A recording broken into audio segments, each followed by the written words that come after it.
Música para que tengamos tiempo para hablar del directo. ¿Qué tal todos? Espero que bien. Hola María. Mañana ya estaré ahí en Buenos Aires. Mañana en Buenos Aires. La vida a veces da una vuelta interesante, ¿no? Pero bien, tenemos que estar listos para todo. ¿Qué tal todos?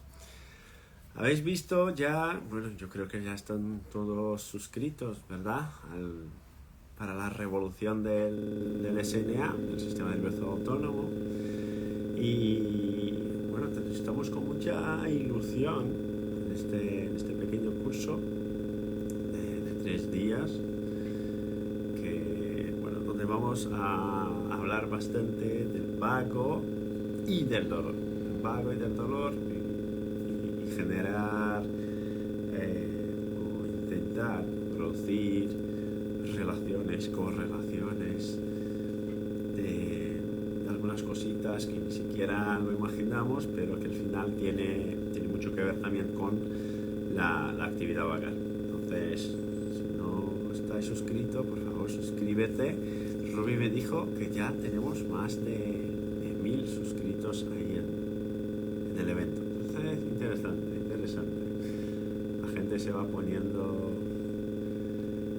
al día con el tema, les va gustando y a mí me encanta, ¿verdad? Bueno, el paper de hoy que vamos a hablar es este que está ahí.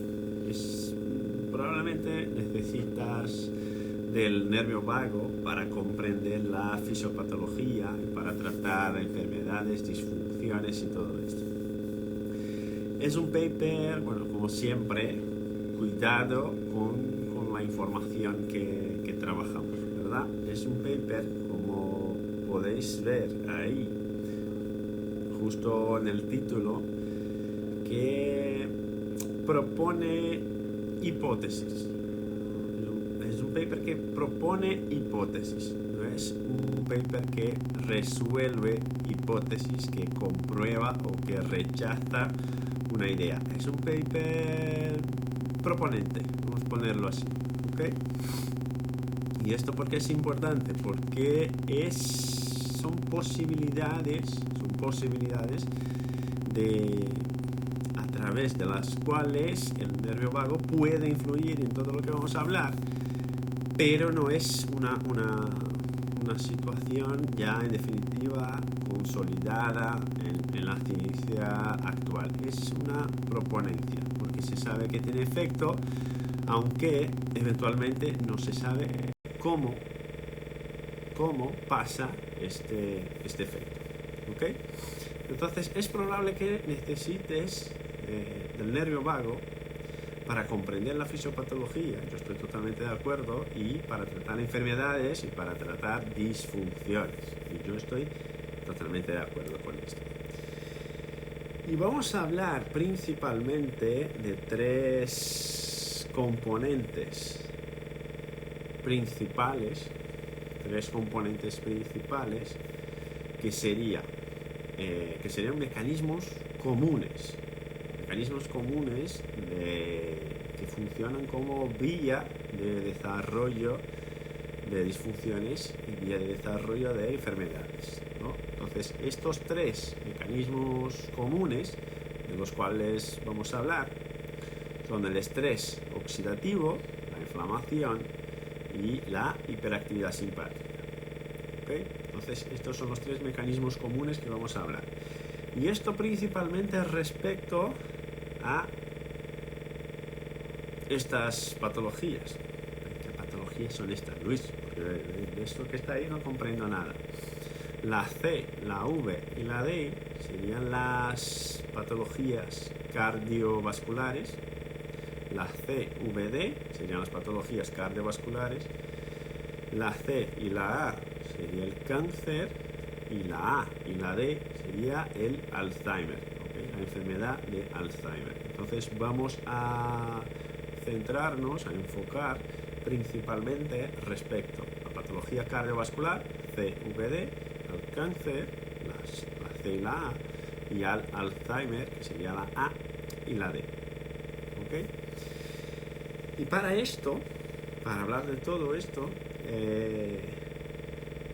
vamos a tener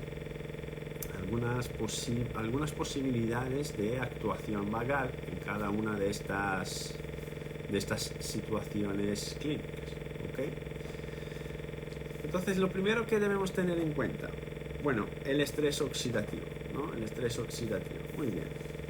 El estrés oxidativo es una disregulación, ¿no? Más que todo una disregulación en la producción de oxidantes y en la producción de antioxidantes. Entonces, cuando hay esta disregulación, esta alteración de la cantidad de liberación de sustancias oxidantes oxidativas o no antioxidativas, es que vamos a tener el estrés oxidativo trabajando en los tejidos específicos. Muy bien.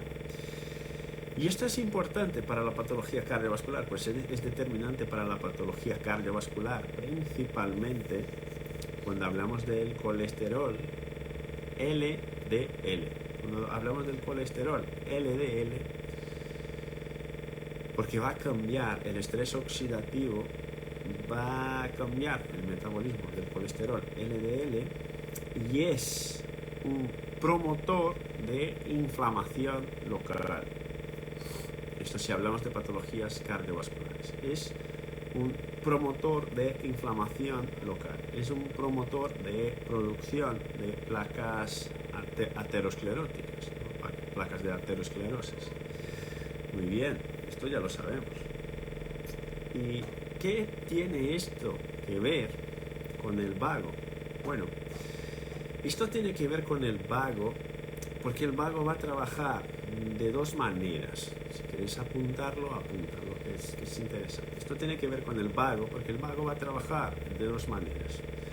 El vago va a tener una acción en el microenvironment, es decir, en el microambiente, en los ambientes micros que tenemos en nuestro cuerpo, y el vago va a tener una actuación sistémica.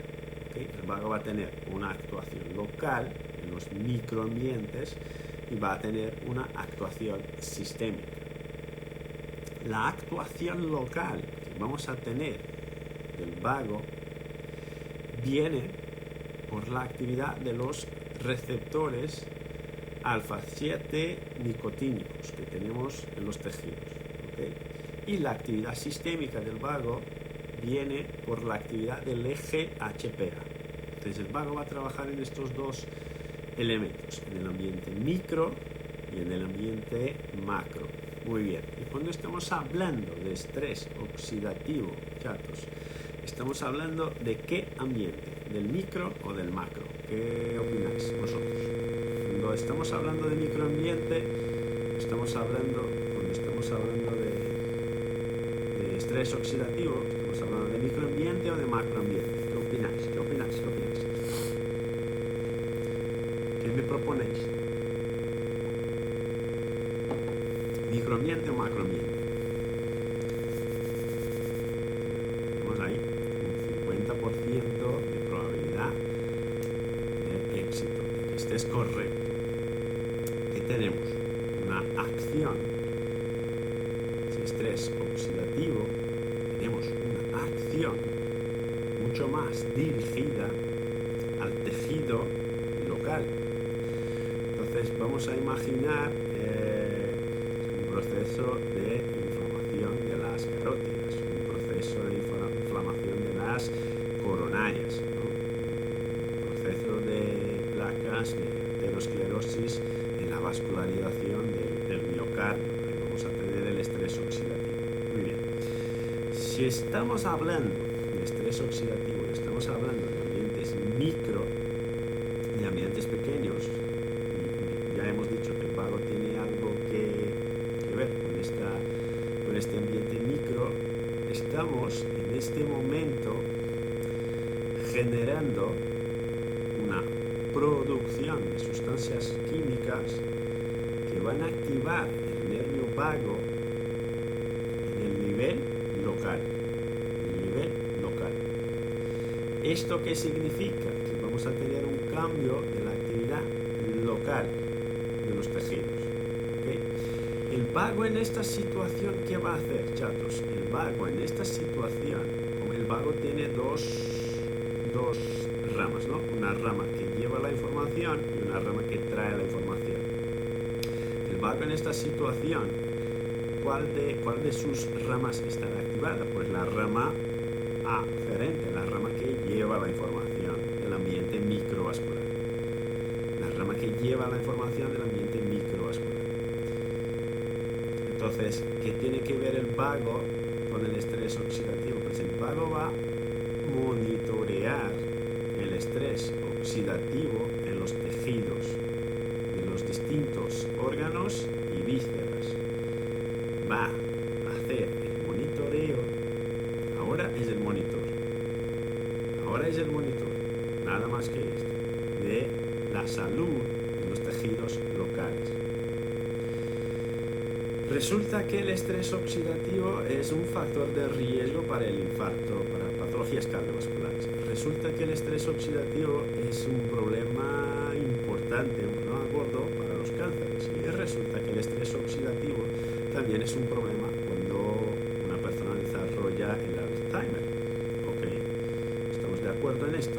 El estrés oxidativo es un factor de riesgo o un factor potenciador para estas tres condiciones clínicas que estamos poniendo ahí: alteraciones cardiovasculares, cáncer y Alzheimer. Muy bien. ¿De qué forma el estrés oxidativo va a influir en estas patologías? En la patología cardíaca, ya hemos dicho, y en el cáncer. En el cáncer, el estrés oxidativo va a generar un proceso que se llama neoangiogénesis. Es decir, va a producir o atraer la formación de nuevos capilares en dirección al tumor. Va a producir nuevos capilares que van a nutrir el tumor local. Todo esto, esto ya lo sabemos. Más que esto, el estrés oxidativo genera una supresión de factores inhibidores de la actividad tumoral. Apúntalo. Genera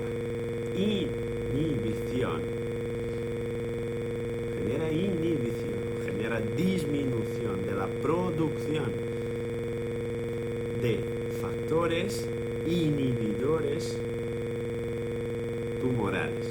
Es decir, disminuye la capacidad del cuerpo de luchar contra las células oncológicas. El estrés oxidativo lo que va a producir es. Y en la patología en la enfermedad de Alzheimer, lo que va a producir es apoptosis neuronal. Entonces ahí tenemos problemas interesantes en estas tres situaciones clínicas relacionadas al estrés oxidativo, ¿verdad?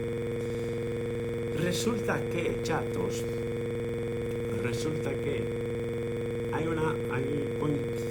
coincide que cuando verificamos la variabilidad de la frecuencia cardíaca, y la variabilidad de la frecuencia cardíaca lo que nos va a informar es qué tal está la actividad vagal. Resulta que en estas tres condiciones clínicas que acabamos de hablar hay una disminución de la actividad vagal y un aumento de la actividad simpática. Hay una disminución de la actividad vagal y un aumento de la actividad simpática. Entonces, coincide que en estas tres situaciones clínicas distintas lo que vamos a tener es una disminución del tono vagal.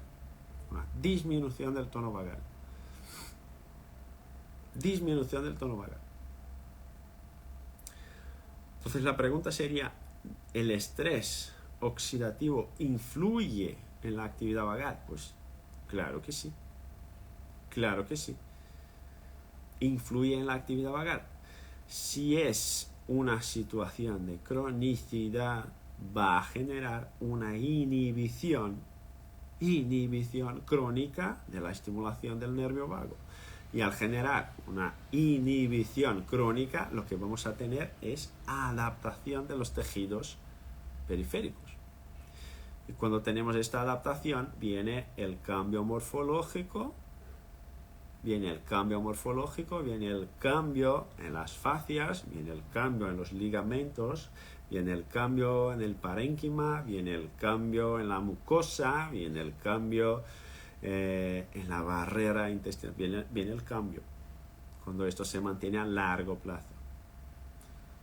Entonces, ¿tiene algo que ver el vago con el estrés oxidativo? Pues mucho que ver, porque el vago en esta situación será el informador del microambiente. Ok, respecto a la inflamación, ¿qué podríamos tener, ¿no? Pues cuando hablamos de inflamación, hablamos de una hipersolicitud de la actividad del sistema inmune. Más que nada, hablamos de hipersolicitud de actividad del sistema inmune. ¿Estamos de acuerdo? ¿Sí o no? Voy muy deprisa, dime algo. Vero, dime algo. Mañana estaré ahí, en Buenos Aires. Vamos muy deprisa, vamos bien, ¿qué tal? Y con el tema de viajar, de una ciudad a otra, y luego aeropuerto, y luego vuelvo, pues a veces nos ponemos vamos un poco deprisa, y a veces nos perdimos. Vamos bien, ¿verdad? Bien, María, gracias. María, eres un fenómeno. Gracias, Vero. Muy bien, respecto a la inflamación. Muchas gracias, Isabel.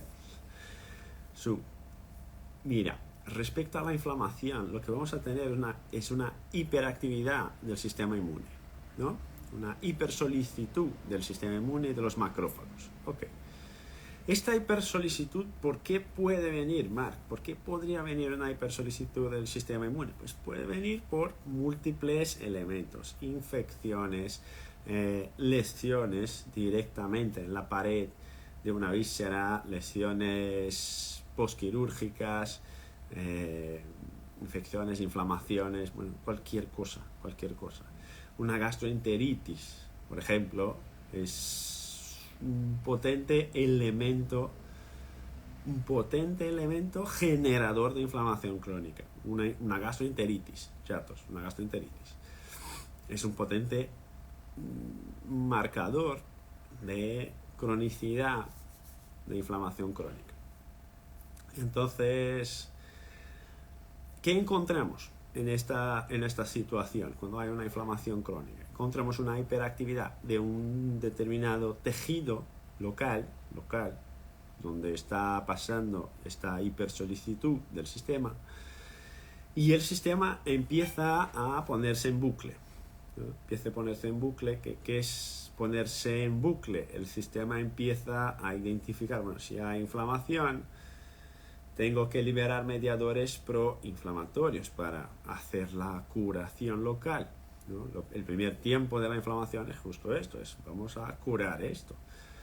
Entonces empiezo a solicitar, bueno, dame proinflamadores, dame más inflamación para que yo pueda arreglar todo lo que tengo que arreglar aquí, y luego que podamos resolver todo esto y interrumpir la inflamación. Pero no es lo que pasa. ¿Y por qué no es lo que pasa? Porque algún elemento, que no se sabe qué elemento es este, y pueden ser múltiples elementos, algún elemento en la cadena, en esta cadena disfuncional, se queda fijado. Algún elemento sigue informando que hay daño en el tejido local, aunque ya no haya daño en el tejido local. Y al seguir informando que hay daño en un tejido cuando ya no hay daño en el tejido, lo que pasa es que vamos generando una hiperrespuesta del sistema inmune, una hiperrespuesta inflamatoria. Ok. ¿Y cuál sería el problema de esto? El problema es que un estado de inflamación sostenido es un estado de catabolismo sostenido. Y un estado de catabolismo sostenido es un estado de consumo de energía, es un estado de consumo de estructuras. Entonces, no regenero los tejidos por la noche y aún peor, además de no regenerar los tejidos por la noche, vamos a consumir los tejidos a lo largo del día, el loop positivo, como dice Sun. Entonces, empezamos con este bucle donde el cuerpo no es capaz de salir, de encontrar una solución para esto. Y al no encontrar una solución para esto, lo que pasa es que vamos cronificando elementos. Bueno, ¿qué imagen o qué situación podríamos utilizar para poner como ejemplo? Pues cuando uno, adolescente en general, empieza a debatir con su madre, con su mamá, y entonces mamá empieza a subir el tono de la voz y el adolescente empieza a subir el tono de la voz. Mamá empieza a gritar, el adolescente empieza a gritar. Y este es un momento donde uno grita, el otro grita, y cuanto más grita uno, más grita el otro. Más grita uno y más grita el otro. Y nadie se escucha, nadie se encuentra, nadie se resuelve. Todos siguen hablando súper alto, gritando a todos para que todos puedan escuchar, pero ellos que están ahí en este bucle no son capaces de identificar qué es lo que está pasando. Si tú estás fuera de esta situación, estás mirando a esta situación, tú estás así, mira qué idiotas, que están ahí a pelearse por nada, por una tontería, pero ellos que están ahí en esta tontería, en esta pelea, no se dan cuenta de la tontería, se darán cuenta después, ¿verdad? Después de una hora, 2 días, 3, 4, de que no había la necesidad de producir toda esta película por el tema en cuestión, pero se darán cuenta de esto después, en el momento cuando están en bucle, están en loop positivo, no son capaces de salir de esto, no son buenos sensores, capaces de salir de esta situación.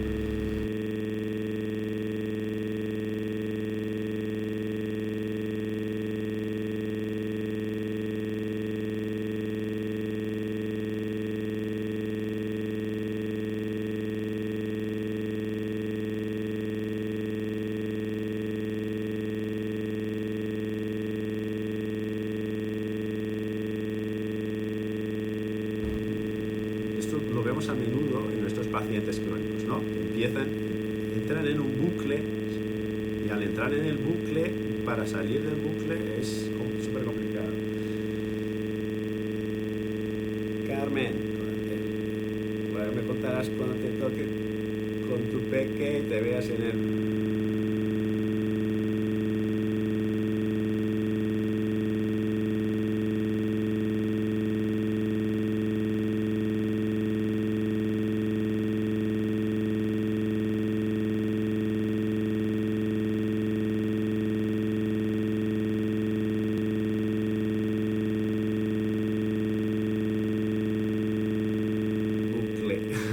Ahí tengo una ventaja, Alice también, es que antes de Alice hubo Luca, entonces los bucles ya los he tenido todos con Luca, ahora ya puedo mirar un poco mejor la situación, ¿sabes? Entonces, bueno, al final el receptor va evolucionando, ¿verdad? Entonces el tema de la inflamación es esto, y es la inflamación un factor de riesgo para patologías cardiovasculares. Pues, ¿qué problemas tenemos? Si tenemos inflamación respecto a alteraciones del sistema cardiovascular, pues un aumento de la producción, un aumento del daño epitelial en la pared de la arteria, vamos a ponerlo así, un aumento del daño epitelial en la pared de las arterias, ¿no? O un aumento de acúmulo de placas de ateroma en la pared de la arteria. Esto es lo que va a generar la inflamación. Más que esto, la inflamación aumenta la tensión arterial, la inflamación predispone al diabetes, y el diabetes y la hipertensión arterial también son factores retroalimentadores de problemas cardiovasculares. ¿Ves cómo vamos entrando en un bucle? Entonces, ¿tengo un problema cardiovascular? No. Pero este comportamiento local empieza a desarrollar condiciones clínicas asociadas a problemas cardiovasculares que si tú no los tienes, empezarás a tenerlos. ¿Por qué? Porque todo el ambiente interno empieza a adecuarse, a cuadrar para moverse en una única dirección. ¿Entiendes? El cuerpo va adaptando todo para que al final tú desarrolles la disfunción. Si no te das cuenta de lo que estás pasando, el cuerpo hará lo suyo para dirigirse al camino de la disfunción.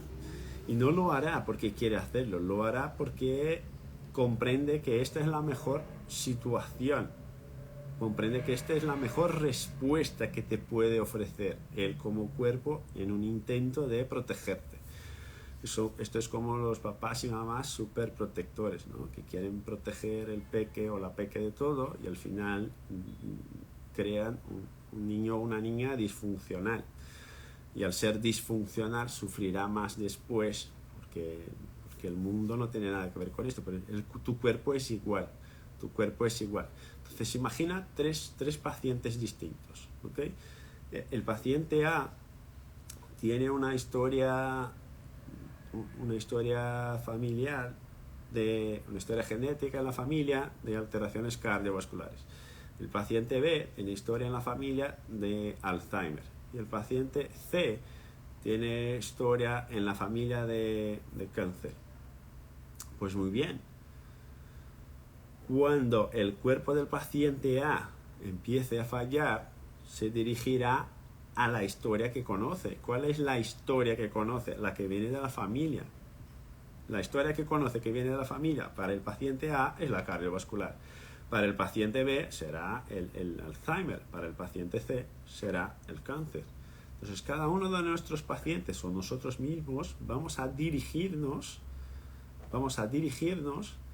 a la historia de nuestras generaciones pasadas, anteriores, de nuestros antepasados. ¿Por qué? Porque nuestro ADN está dibujado para seguir fallando en estos mismos puntos. ¿Okay? En este sentido, todo lo que tú haces hoy va a influir en la respuesta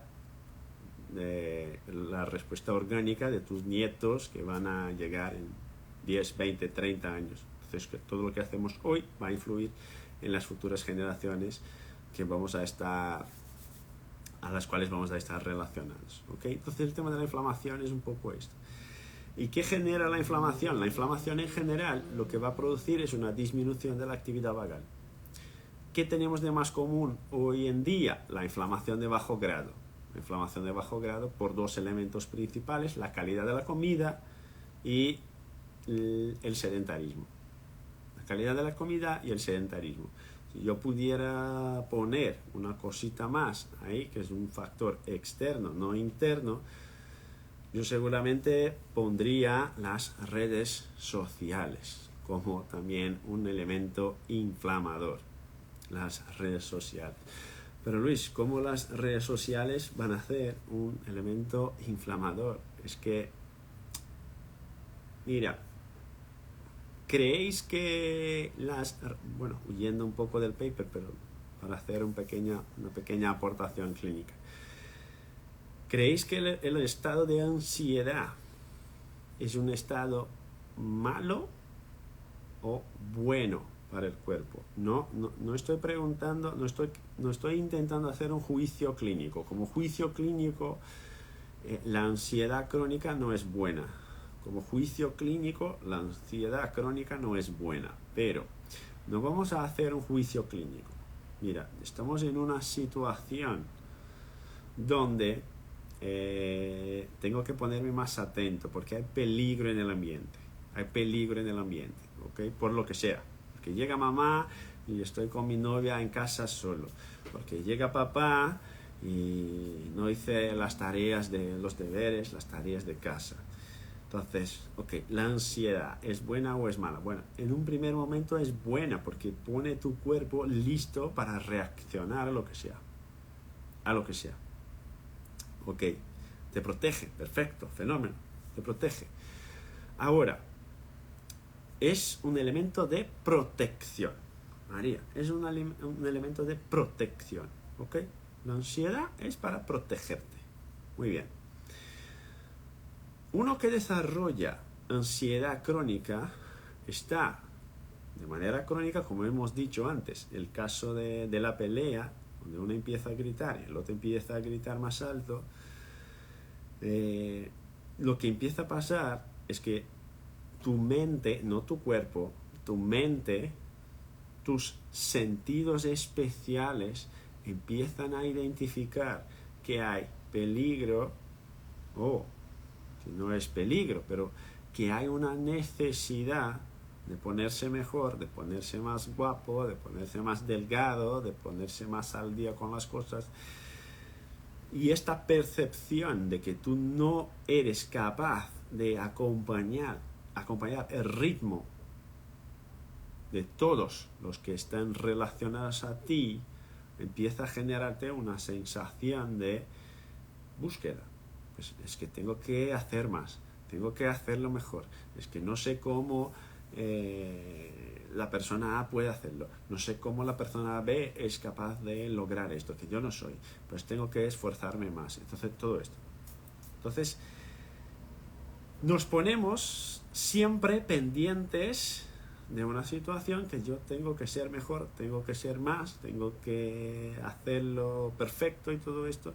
Y entonces tus sentidos especiales empiezan a infligir daño, o infligir daño no, a obligar a tu sistema a portarse siempre de una misma manera. De una misma manera. ¿Y qué pasa? Cuando estamos siempre pendientes de algo, dormimos mal, comemos mal. El sedentarismo pasa más a menudo. Y esto es un estado proinflamatorio. Porque duermes por la noche, pero no te relajas, no te despiertas bien por la mañana y sigue todo igual. Y esto es un estado proinflamatorio. Entonces, además de todo lo que os comenté, yo pondría, o sí, el tema de las redes sociales, porque la información que entra por tus sentidos especiales y la interpretación que tiene uno de la realidad que está a su alrededor, influye directamente en la actividad de su red central. Y la actividad de la red central determina la respuesta de todo el sistema. Y si hay esto, si pasa esto, chatos, como estábamos hablando, ¿qué va a pasar? Es que la inflamación de bajo grado sube. Y hay una mayor actividad de los astrocitos y de las células de la microglia. Y si hay más actividad de los astrocitos y hay más actividad de las células gliales, lo que suele pasar es neuroinflamación. Y la neuroinflamación aquí está relacionada al Alzheimer, Parkinson, déficit de atención, hiperactividad, una afectividad negativa y una disminución de la actividad vagal general. Entonces, es uno de los elementos estresores, uno de los factores de riesgo para el infarto del miocardio. ¿Cuál es? No es el estrés, no es un comportamiento ansioso crónico, no es un comportamiento disfuncional cognitivo crónico, son elementos de riesgo para patologías cardiovasculares. Entonces, las redes sociales, cuando no las manejamos bien o cuando no manejamos bien el tema, en general pueden tener un efecto menos beneficioso a nuestros pacientes o a nosotros. No es, coincide que el número de adolescentes, niños y adultos jóvenes con depresión, ansiedad y todo esto va subiendo, y la utilización de medicación de drogas psicotrópicas, drogas fuertes para modular nuestro sistema central, liberar neurotransmisores y todo esto va aumentando que la gente hace, busca las pastillas, no busca la solución. ¿Es correcto o no?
debes conocer el tema de la regulación vagal, debes conocer el tema de la regulación del sistema nervioso autónomo, ¿verdad? Debes conocerlo. Si no lo conoces, tienes que conocerlo.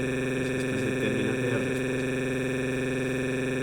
Entonces, fíjate, Marc, mira qué interesante, porque estamos acostumbrados, yo en mi práctica clínica siempre estoy acostumbrado a que me llegue un paciente y me diga, tengo un dolor, pues, en el cuello, dolor en el abdomen, dolor en la pierna, dolor en la pelvis, y pues, esto me molesta mucho, quiero curarme esto, puedes ayudarme con el tema. Entonces, María, ¿qué pasa? Que personas que tienen Alzheimer probablemente no te llegarán a consulta diciéndote, es que tengo un dolor en la rodilla, ¿puedes ayudar? O puede llegar, pero probablemente no. O tengo un dolor lumbar crónico, ¿puedes ayudar? Pero mira,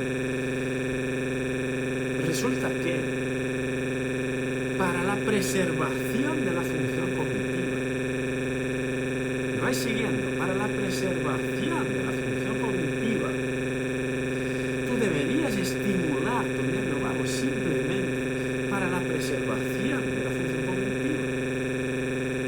Deberías preservar o estimular tu nervio vago simplemente porque si tienes un cáncer, estamos en estadios más avanzados, porque esto te da una mejor calidad de funcionamiento del sistema y te da una mayor sobrevida. Y si tienes un problema cardiovascular, si tienes factores de riesgo en la familia, deberías trabajar tu sistema nervioso autónomo solamente porque trabajando el sistema nervioso autónomo y regulando la actividad vagal, disminuyes los factores de riesgo que pueden llevar a un infarto o que pueden llevar a una hipertensión severa.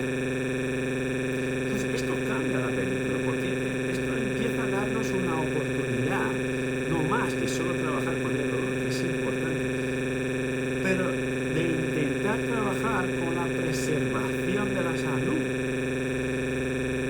¿Sí o no? ¿Sí o no? Es correcto. Pero más que esto, mira, a través de la variabilidad de la frecuencia cardíaca tenemos la oportunidad de medirlo, de medir qué tal está la equilibración simpatovagal, la mía, la tuya, de nuestros pacientes, para saber si el camino por lo cual están caminando nuestros pacientes es un buen camino, van en una buena dirección o no, porque si no van en una buena dirección, está ahí la oportunidad de interrumpir este loop y decirle, mira, esto no va bien, podemos verlo aquí, esto no va bien, estás mirando esta pantalla, ves esto que pasa aquí, esto no va bien. Y luego con el paciente, cuando uno se entera de todo esto, porque está mirando a un análisis,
cambia la perspectiva terapéutica porque no hay cadenas para esto.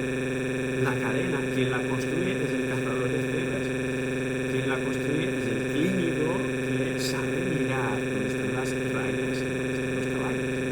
Quien hace esto es quien maneja el tema, porque los demás le dirán al paciente, no, tú estás bien, vete ahí, contigo no pasa nada, ¿sabes? Entonces esto, claro, le tratan las rodillas, si viene por las rodillas, y lo demás también, pero si no viene, porque a mí lo que me pasa en Brasil es que mis pacientes ya vienen, ¿qué tienes tú?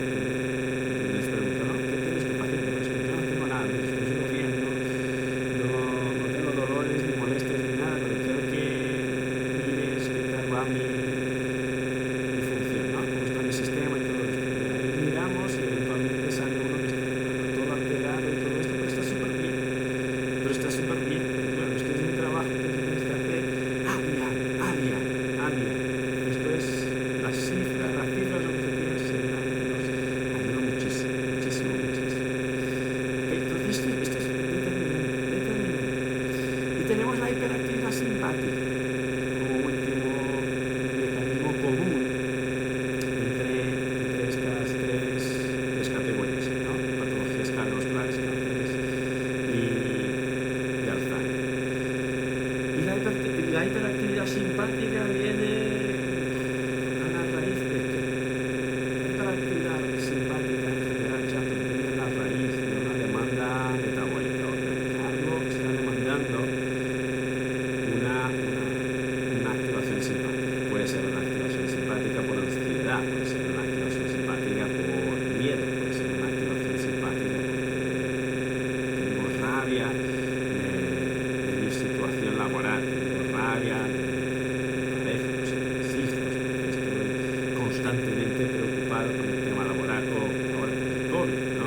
Siempre me pongo pendiente del COVID porque voy a la calle, no quiero tocar las cosas, no quiero acercarme a las personas, esto. O, fijaros qué interesante que estamos en el mes de la disautonomía, de la concienciación de la disautonomía. 60% de las taquicardias posturales son secundarias. Un 60%, claro, de las taquicardias posturales son secundarias. ¿Pero secundarias a qué? Pues secundarias a un daño, como estamos hablando, a un daño previo, un daño anterior en el tejido, sea en el microambiente, sea una inflamación crónica, sea un trauma quirúrgico, y luego, en algún momento, se gira la llave y la persona empieza a producir taquicardia postural. Es una adaptación secundaria que cursa con hiperactividad simpática cuando cambias la postura y te pones de pie. Disminución de la actividad valvular. Entonces, la hiperactividad simpática, ¿dónde está? Está en las redes sociales, está en nuestras relaciones sociales, está en la obligación que tenemos sin estresor, la obligación que tenemos de tener un Instagram,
hace mal a su paciente, porque esto sería un efecto nocebo.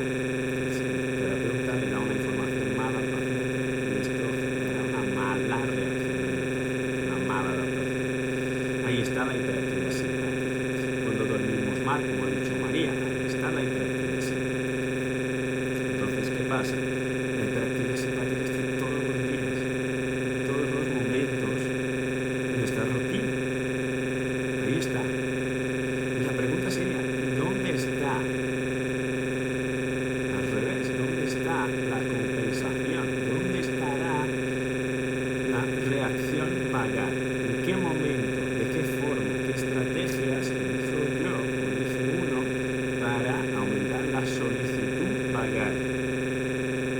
Cuando voy a terapia, mi terapeuta me dice, tengo un dolor visceral, tú tienes un dolor visceral, Luis. Tenemos que tratar tu hígado. Está poniendo otra vez la responsabilidad en la estructura, en un ligamento, en una fascia, cuando de verdad probablemente esto no tiene nada que ver ni con el ligamento ni con la fascia, pero sí con una hiperactividad local, un estrés oxidativo local, una inflamación debajo de la piel local, una hiperactividad simpática local que está generando daño en los tejidos y va a generar cambios en el procesamiento del dolor, que es lo que vamos a ver en el evento. Bueno, no voy a adelantarme qué es lo que vamos a ver en el evento. Que el dolor es más allá de la estructura, porque es más allá de la estructura. El tema es, como yo en consulta, como terapeuta, estoy trabajando esta respuesta vagal. No solo, Marc, mira, que esto para los alumnos de la avanzada como tú ya es súper sencillo, pero eventualmente la gente dice, ¿cómo estimulo el vago? Y yo les devuelvo la pregunta. ¿Es el momento de estimular el vago? ¿Cómo? No comprendo que me estás preguntando. ¿Es el momento de estimular el vago? ¿Estaría el vago en este momento capaz de darte una respuesta de acuerdo con lo que tú pides? O ahora tú tienes que arreglar otra situación clínica, como el estrés oxidativo, por ejemplo, para que el vago en un segundo momento pueda trabajar. Porque esto pasa a menudo, ¿verdad? Imagínate que hay esta pelea que estábamos hablando, de mamá y del hijo, o de la pareja. Están los dos a gritar, y llega la abuela y dice, calmaros, calmaros, tranquilos, tranquilos. Nadie escucha, abuela, nadie escucha. Y llega el papá, si el papá, ni el otro hermano, y sigue la pelea, sigue el bucle, sigue el loop positivo. Nadie hace caso a quien está hablando, que no está en esta situación. Entonces, la pregunta ¿es el momento de estimular el vago a través del propio vago o es el momento de trabajar el vago trabajando otros elementos de compromiso del sistema que están dañados justo ahora y que yo necesito arreglarlos y saber cómo arreglarlos para poder en un segundo momento pedir que venga la actividad vagal? Porque esto pasa un montón de veces, ¿no? Estamos ahí a estimular a nuestros pacientes, quiero que sube el vago, hago todo, pero el vago no sube. El vago no sube. Y ahí viene la frustración, pero es que es este vago, no lo comprendo, pero este paciente, porque no sé, me está quitando el sueño, me pongo molesto, me enfado, y el sistema simpático está dañado porque el vago del paciente no viene. Ahí tenemos un bucle horroroso. Eso es importante, ¿no? Que es mucho de lo que vamos a hablar en el curso de revolución del sistema nervioso autónomo. Dice respecto a esto, que ya es mucho de lo que hablamos en el curso de diseño integrativo. Vamos a tenerlo ahora en noviembre. Entonces el tema es mirar a estas variables de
vago van a trabajar los dos, el micro y el macro. El estrés oxidativo, la inflamación y la hiperactividad simpática van a influir en la actividad vagal. Y esto va a generar daños directos a todas estas enfermedades que acabamos de hablar. Este paper lo voy a subir a Telegram para que puedas mirarlo. Okay. Además de esto, estos tres elementos que acabamos de hablar son elementos facilitadores del desarrollo de otras condiciones clínicas que también serán un problema, que es la hipertensión, la dislipidemia y el diabetes. ¿Okay? Estos tres elementos, el estrés oxidativo, la inflamación y la hiperactividad simpática, son elementos, son factores de riesgo para el desarrollo de la hipertensión, diabetes, dislipidemia y el síndrome metabólico. Y el síndrome metabólico, la dislipidemia, la hipertensión y el diabetes tienen una relación, una asociación positiva con patologías cardiovasculares, cánceres y Alzheimer. Entonces, es un bucle, un loop de feedback positivo. Estamos en un bucle ahí y el cuerpo no logra salir de esto. Muy bien, apúntalo ahí. Es más o menos lo que está dibujado ahí. Ahora, para terminar esto, la semana que viene tenemos más. Dos funciones vagales, micro y macro. Cuando estamos hablando del micro, estamos hablando del vago ascendente, estamos hablando de la acción vagal, que funciona como un mediador, el nervio como un mediador,